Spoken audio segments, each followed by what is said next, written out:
Let's begin the show. Iran has carried out another airstrike beyond its borders, this time in neighboring Pakistan. Iranian state media said that the strike had hit two sites linked to terror group Jaish-AL-Adal in the southwestern Pakistani province of Balochistan. The aftermath has seen Pakistan recall its ambassador, expel the Iranian diplomat, and respond with retaliatory airstrikes in Iran, escalating hostilities and claiming lives. Let's delve into the details in our report. On 16 January, Iran conducted a surgical strike against Pakistan. Iranian missiles hit a village in the Iran-Pakistan border region that falls in Pakistan's Balochistan province, and the timing could not have been more interesting.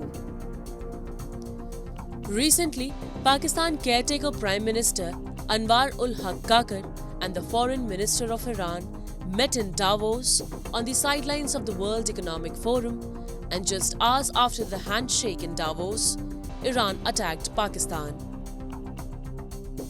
Iran launched an airstrike in Balochistan.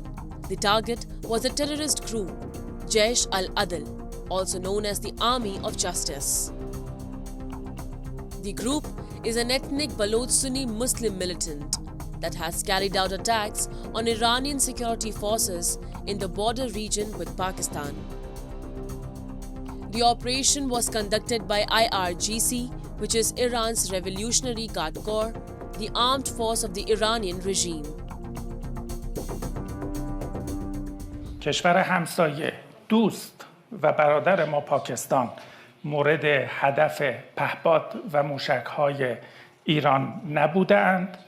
گروهی موسوم به جیش العدل که یک گروه تروریستی ایرانی است و در بخش‌هایی از مناطق پاکستان در استان سیستان و بلوچستان پاکستان پناه گرفته‌اند و ما بارها در مورد اون با مقامات عالی رتبه نظامی، امنیتی و سیاسی پاکستان گفتگو کردیم.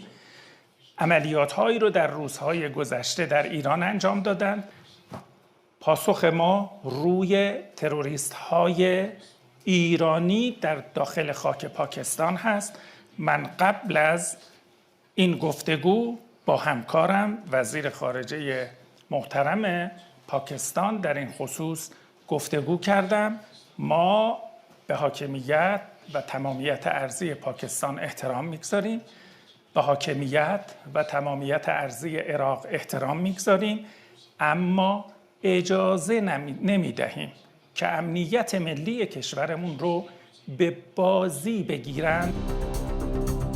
Islamabad says it is a violation of its sovereignty, and Iran has done it despite several communication channels being opened between the two countries. Now Iran and Pakistan are at odds.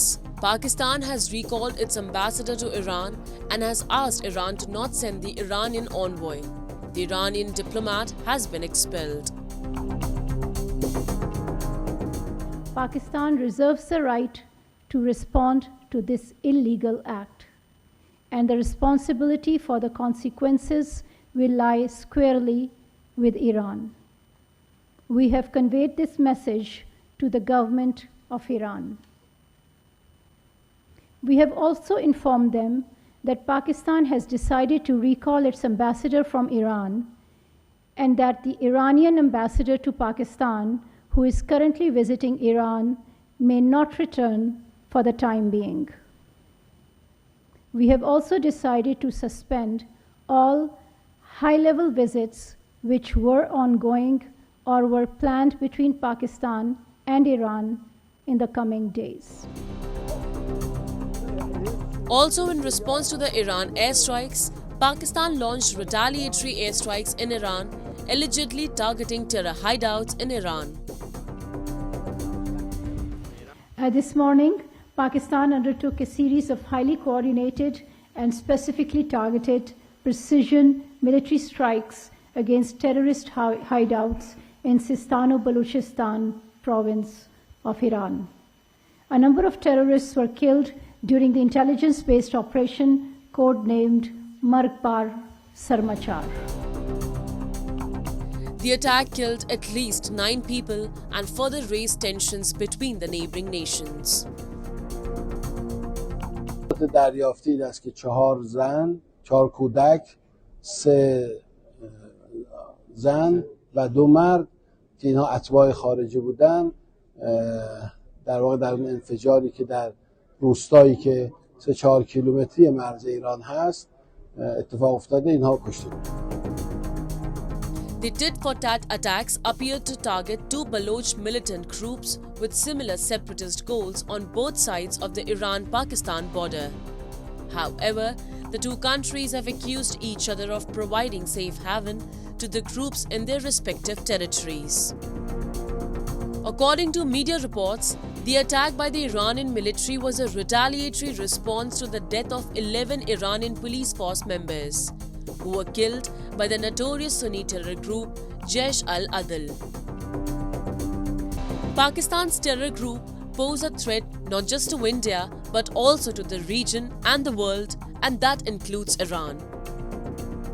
Iran shares a border with Pakistan, a 90-kilometer long border, and along this border is the Pakistani province of Balochistan.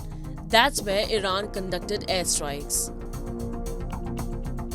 And this is not the first instance when Pakistani airspace has been breached by foreign nations to conduct operations on terror operatives or groups. The airstrike of Iran was very similar to what India did in 2019.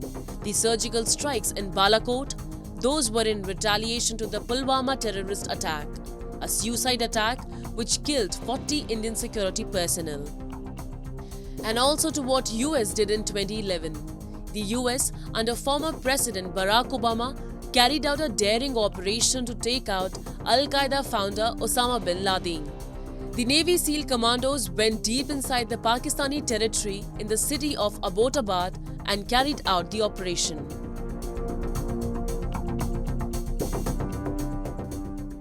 This recent crisis involving Iran and Pakistan started over Iran's charges against Pakistan that it was aiding and abetting initially the Jundullah and now the Jaish-AL-Adal to carry out terrorist strikes against Iran. Now, Pakistan had proposed and promised a number of things, but as is Pakistan's wont, which the United States found out, Pakistan does not walk the talk. So it did nothing to stop these groups from operating in Iran and carrying out acts of terror till Iran did what United States and India have already done. That they decided to take matters into their own hands and carry out strikes within Pakistan itself. Remember, the United States has done this with respect to Osama bin Laden, and before that, it has carried out Tomahawk cruise missile strikes against a number of terrorist groups that were operating in Pakistan while the Americans were in Afghanistan and even earlier than that. India did so with respect to Balakot. Due to Pakistan's record as a state sponsor of terror, all of its neighbors, excluding China, have degraded diplomatic ties with the country. On one hand, Pakistan is struggling with a failing economy, and on the other hand, its neighbors are bombing terror camps without even taking its sovereignty seriously.